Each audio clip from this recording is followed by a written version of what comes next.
Hello everyone and welcome back to Capacity TV. I'm Amber Jackson and we're here at Data Cloud Global Congress 2026. I'm delighted to be joined by Cameron Beeks, CEO and President at Smart Grid Options.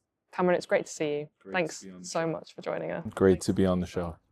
So what should the market understand about Smart Grid Options?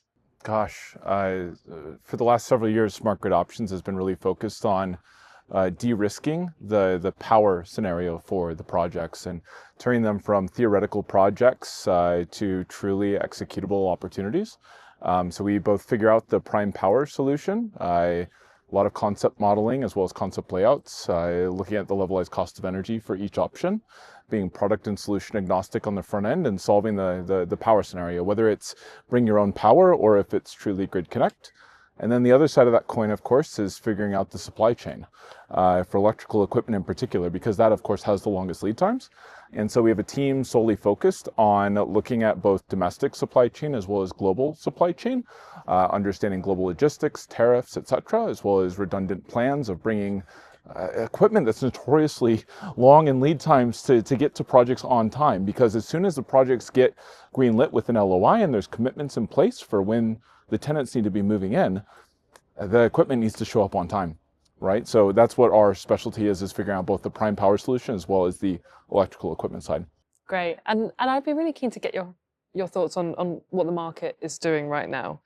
What do you think the biggest electrical infrastructure bottleneck is facing US data center developers right now? Gosh, I think that it's really getting your hands on medium voltage equipment early. That is notoriously the longest lead time equipment out there.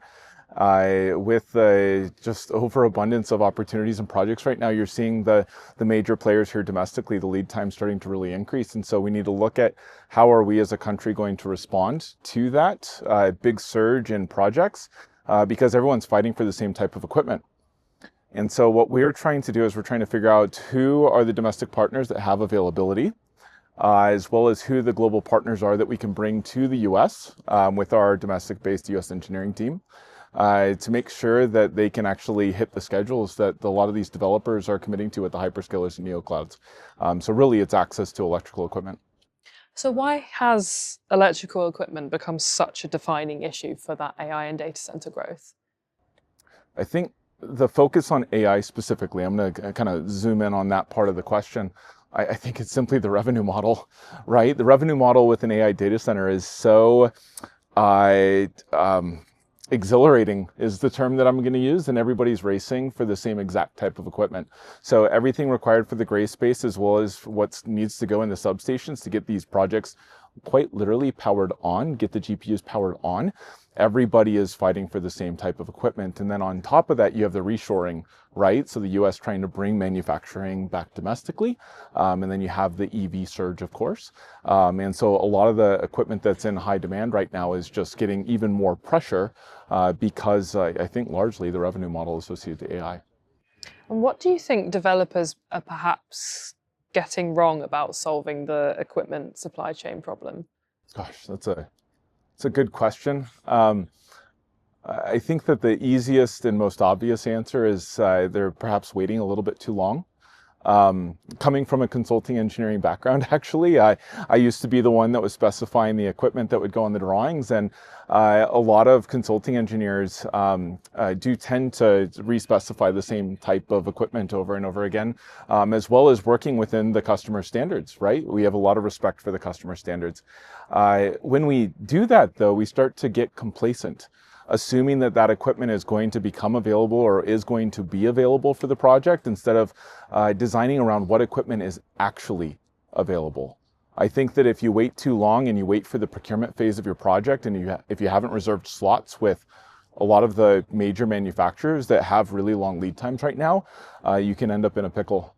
Instead, you can look at who are the manufacturers that are highly reputable, both domestically as well as all around the world, that could fulfill that need, and then start with them from the beginning instead of waiting to the time of procurement to solve we have an issue type situation. Yeah. So, I mean, you've started to go into it a little bit there, but do you think any more solutions, particularly from the US side, for shortages?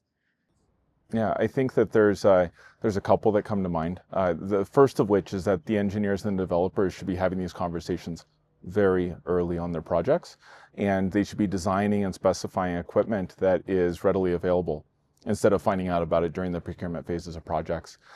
They could, of course, reserve slots with the major manufacturers domestically, and so working with a procurement partner, whether it's like ourselves or the other procurement companies that exist in the US, would be a great play. They could order equipment early, of course. We see that a lot, and a lot of our clients come to us for that.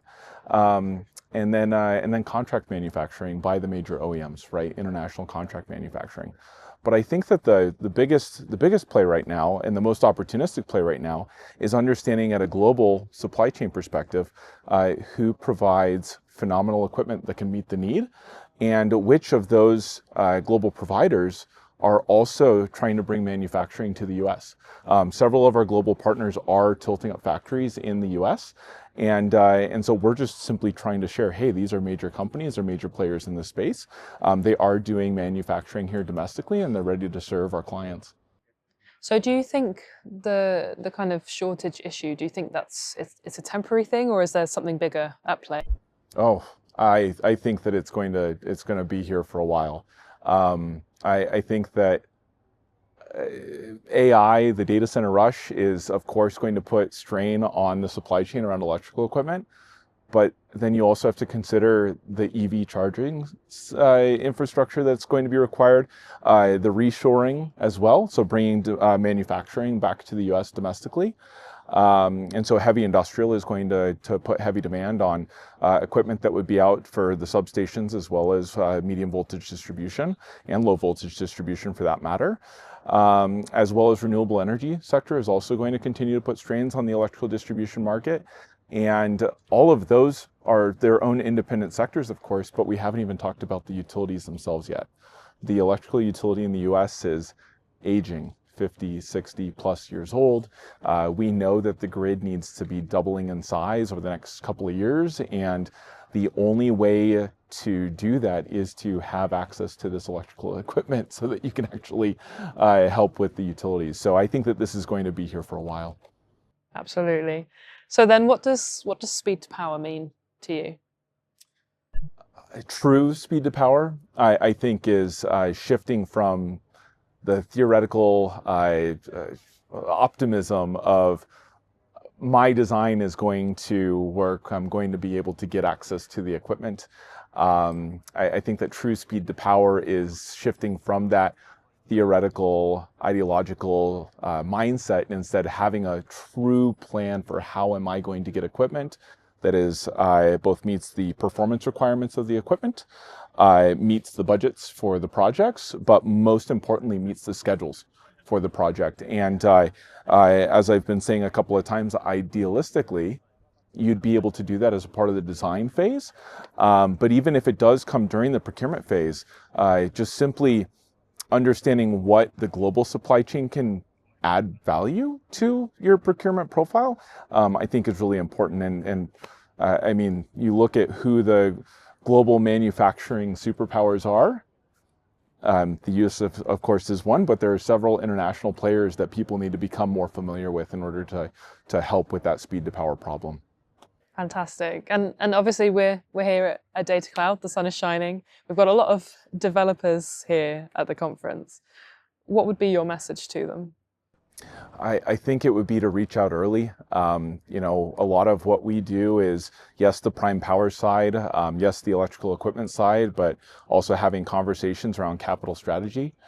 If we can save projects 3 months, 6 months on schedule, there is a serious dollar value that's associated to that.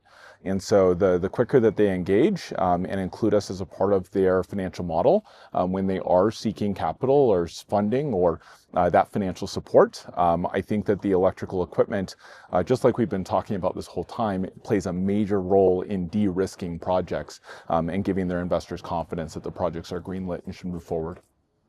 Cameron, it's been an absolute pleasure speaking with you. Thank you so much. Thank you for having me.